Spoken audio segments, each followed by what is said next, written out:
दारुल उलूम देवबंद ने अगर कहा वो गलत है तो गलत है, गलत है, गलत है, उसको मानना पड़ेगा, उसको मानना पड़ेगा।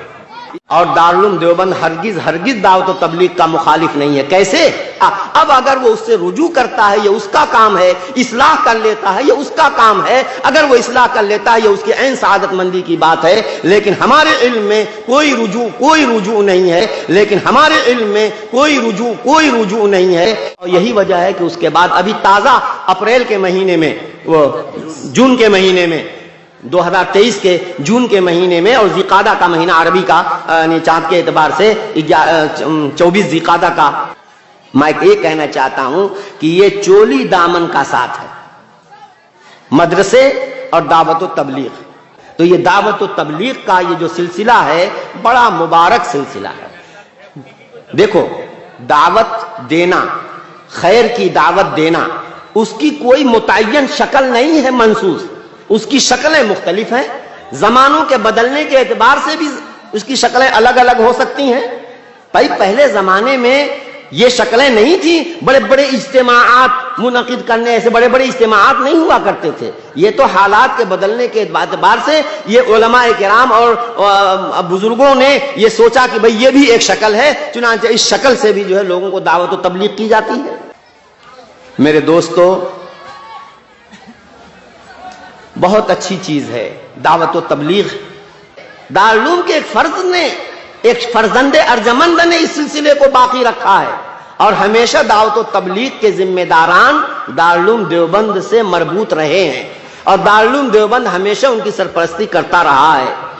उलमा अगर सरपरस्ती ना करते तो ये काम आगे ना बढ़ता और ढंग से ना होता। मैं क्या कहना चाहता हूं सुनिए। अब मैं ये कहना चाहता हूं कि शुरू में भी, बाद में भी और तबलीग के शबाब में भी हर दौर का आप जायजा लीजिए, इस तबलीग को फरोग और मकबूलियत हासिल हुई, उसका वाहिद राज यह है कि उसकी सरपरस्ती अहले हक उलमा ने की, जिसकी बुनियाद पर अल्लाह ने इस दावत व तबलीग के सिलसिले को कबूलियत अता फरमाई है, और सही डगर सही लाइन पर यह काम चलता रहा, और अल्लाह तबारक व तआला ने हजारों लाखों इंसानों को हिदायत से नवाजा है। यह दारुल उलूम देवबंद और उसके फैज़ याफ्ता फुज़लाए किराम की इस दावत व तबलीग के साथ सरपरस्ती, उसकी हिमायत और डायरेक्शन और उसकी रहनुमाई का नतीजा है। यह है इस दारुल उलूम देवबंद का किरदार और उलमा का किरदार।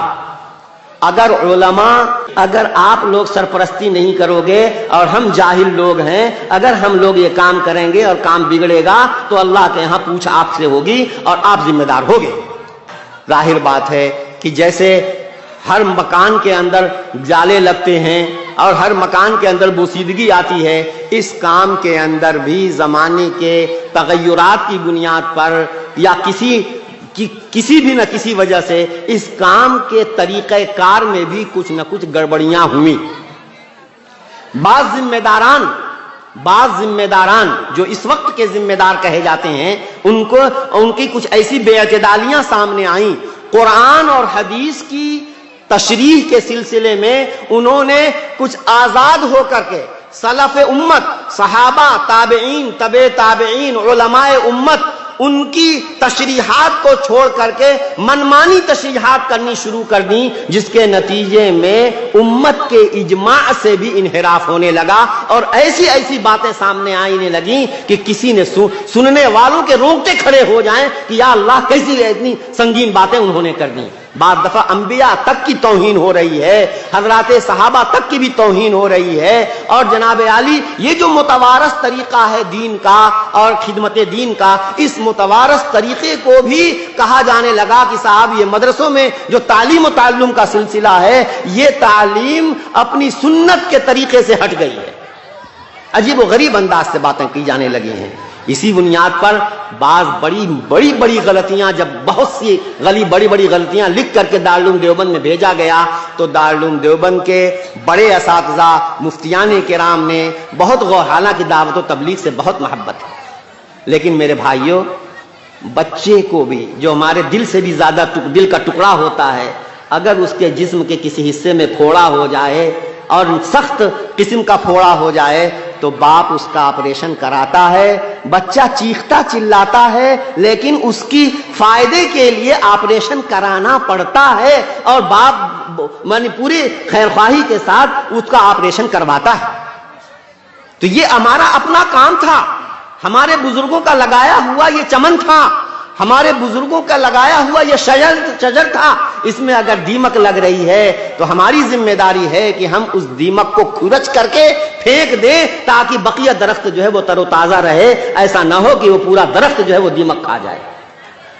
چنانچہ دارالعلوم دیوبند کے اساتذہ نے اس وقت تفصیلی موقف ظاہر فرمایا کہ جو شخص ان باتوں کا قائل ہے وہ شخص جو ہے وہ کیا نام ہے کہ یہ اہل سنت والجماعت کے طریقے سے ہٹی ہوئی یہ بات، باقاعدہ اس کا اہل سنت والجماعت کے طریقے سے انحراف منحرف ہونا اس کو واضح کیا گیا اور اس کو باقاعدہ عام کیا گیا۔ اب اس کے بعد کچھ ہمارے بھائی کہتے ہیں کہ وہ تو حضرت نے رجوع کر لیا تھا۔ میرے بھائیوں سنو، رجوع کیسے ہوتا ہے؟ جس طرح کی غلطی ہوتی ہے اسی سطح کا رجوع بھی ہوتا ہے۔ سمجھ میں آئی بات؟ میں آپ کو سمجھا رہا ہوں، جس طرح کی آدمی غلطی کرتا ہے اس غلطی کو سدھارنے کی بھی اسی سطح پر، جس سطح پر اس نے غلطی کی ہے۔ اگر میں نے اسٹیج پر آ کر کے کوئی غلط بات کہی ہے تو اس کا کفارہ یہی ہے کہ میں پھر اسٹیج ہی پر اپنی اس بات کی تردید کر دوں۔ یہی ہمارے اکابر کا طریقہ رہا ہے۔ میرے بھائیوں یہ دیکھیے، یہ دارالعلوم دیوبند اس کو اپنا کام سمجھتا ہے، اور دارالعلوم دیوبند کا کام تھا کہ بھائی ہم صحیح بات بتا دیں، اب کوئی مانے نہ مانے یہ اس کا کام ہے، زبردستی کسی سے منوایا نہیں جائے گا، حکم شرعی بیان کر دیا جائے گا، مخاطب کی غلطی واضح کر دی جائے گی، صحیح بات کیا ہے وہ بیان کر دیا جائے گا۔